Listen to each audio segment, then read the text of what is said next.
This episode was recorded at 8 a.m. on Friday, January 17th. Bills might have moved since then.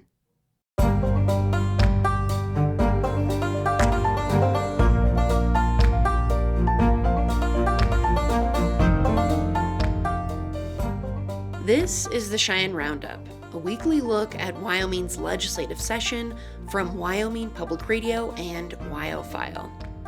I'm Maggie Mullen, WyoFile's state government and politics reporter, and with me is Chris Clements, Wyoming Public Radio's state government reporter. Yes, it's great to be here recording at the media room underneath the Capitol, Maggie, to talk through week one of the session.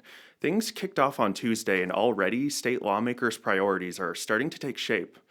But lawmakers aren't the only ones with ideas about how they want Wyoming to run. Officials in the executive and judicial branches have priorities too.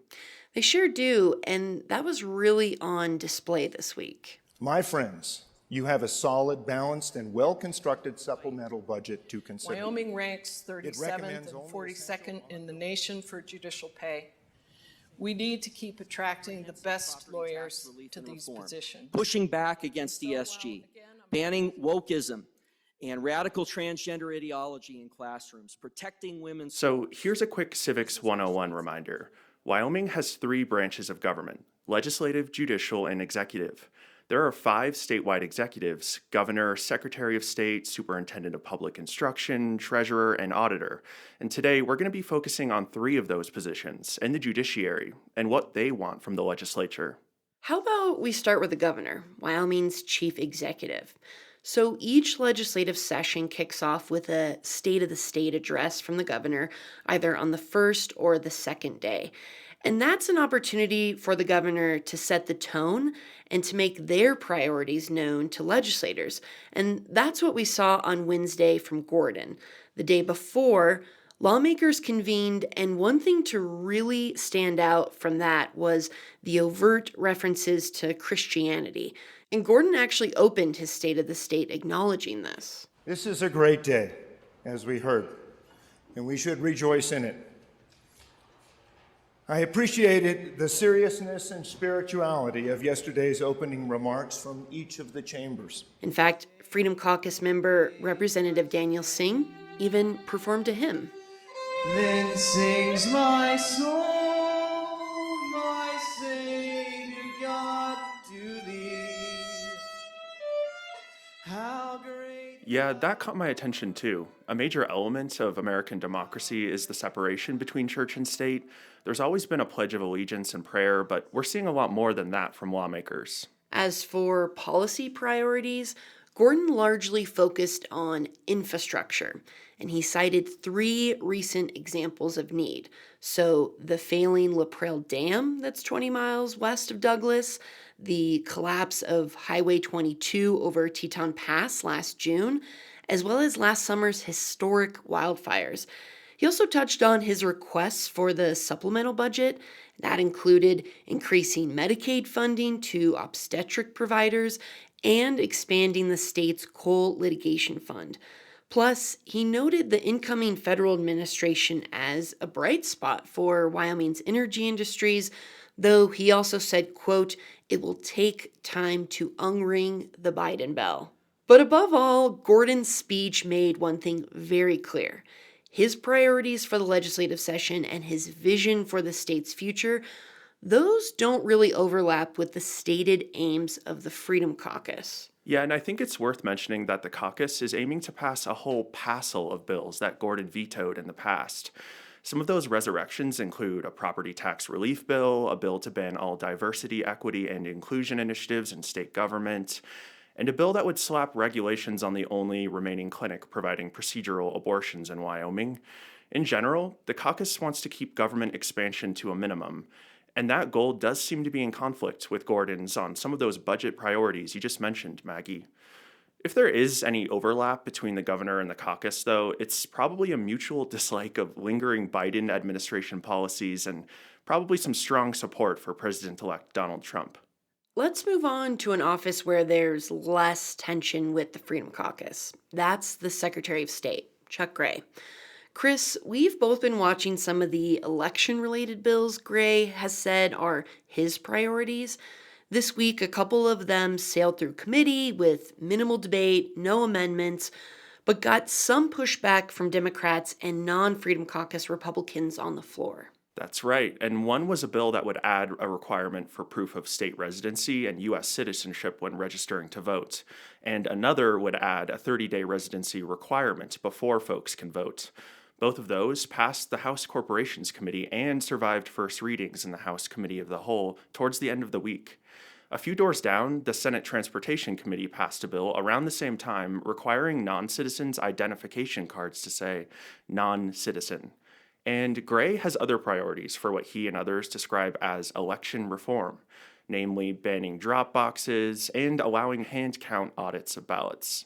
Now, critics of some of those election regulations say they'll make it harder for people to vote or that they're just unnecessary. Yeah, and Gray has been working closely with the Freedom Caucus from the beginning and in the run-up to this session on those election measures. With Gray and the Freedom Caucus so tightly aligned, these bills are expected to easily pass in the House. Where things could get a bit more dicey is in the Senate, and the same could be said for the governor's desk. In fact, last year, Gray attempted to make some changes to voter registration, but through the state's rulemaking process. However, Gordon rejected those rules, citing a legal opinion from the Legislative Service Office that the rules went outside the authority of the Secretary of State's office. I also want to mention the Superintendent of Public Instruction, Megan Degenfelder. She's also weighed in with her own legislative priorities. She sure did. In a press release she sent out ahead of the session, she patted the Freedom Caucus on the back for bringing bills to prevent ESG investing.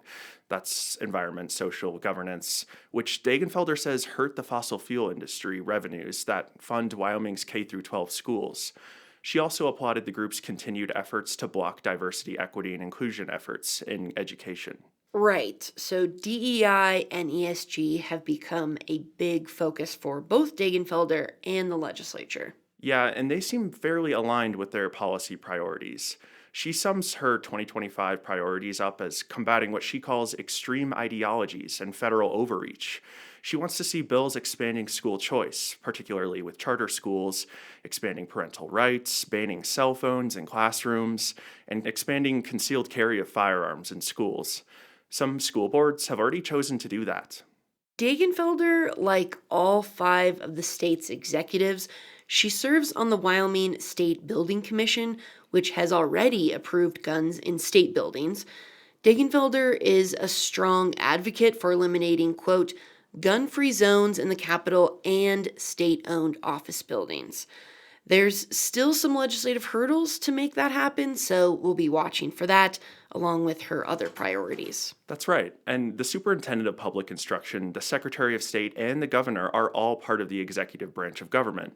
But the judiciary also has its moment to present its priorities to the legislature. Following Gordon's State of the State on Wednesday, the Wyoming Supreme Court Chief Justice, Kate Fox, gave the state of the judiciary.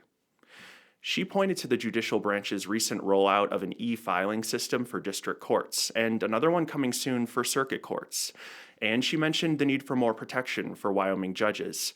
To figure out what those protections should be, Fox said they'll be looking at an incoming security audit of 11 of the state's courts.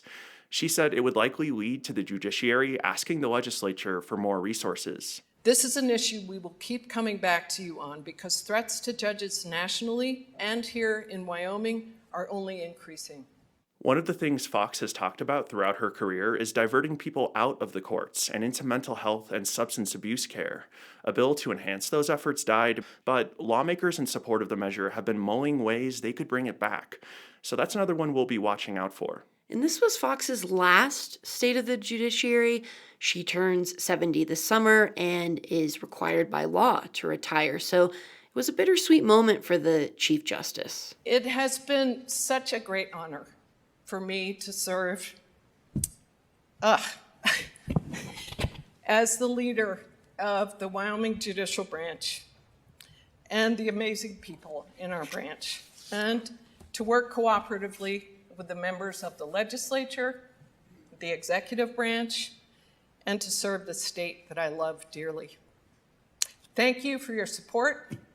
I wish you well, Godspeed in your important work as legislators. Thank you again for the opportunity to speak with you. Yeah, we talk a lot about divisions in the legislature, both new and old, and I would say we're right to do that, but I think it's equally interesting to see when people come together in polarizing times. Totally. Those dynamics are always so interesting to observe. Chris, what are you keeping your eyes on as the session ramps up? Well, I've been surprised by how quickly a few of these gender-based social wedge bills, like the so-called What is a Woman Act and a House bill that would ban all DEI programs in state government, how quickly those have traveled through the legislature so far. These are national ideas that have trickled down to Wyoming.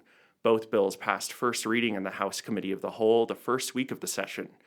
I'll be looking to see how the Senate debates and votes on these pieces of legislation, considering that chamber is looked at as being the more moderate of the two. I'm also really eager to watch the Senate, especially once some of the Freedom Caucus priority bills make it over there. I'm not so certain the upper chamber is just going to lap up whatever the House feeds them. I'm also curious to watch the supplemental budget bill. So with this new legislature came a new slate of appropriations committee members, and they're actually meeting as we record this, so we'll have to play a little bit of catch up after this, but I'm really curious what changes they might make to that budget bill. There's still so much that's in play. As of Friday morning, 373 bills have, at the very least, been entered into the WyoLeg system. Representatives in the House have until February 3rd to get any lingering bills introduced to the chamber. Senators have until January 29th. And Governor Gordon told the Wyoming Press Corps not long ago that he'd heard over 600 bill drafts are going to be submitted to the Legislative Service Office for consideration. That would be a record number during his administration if they all end up approved in assigned numbers. Thank you, Chris, and thanks for listening to the Cheyenne Roundup, your weekly look at what lawmakers are up to during the 2025 legislative session from Wyoming Public Radio and WyoFile. New episodes drop every Friday throughout the session, editing and producing by Tennessee Watson, Camila Kudelska, and Nikki Willett. Follow our ongoing legislative coverage at wyomingpublicmedia.org and wyofile.com, and thanks again for listening.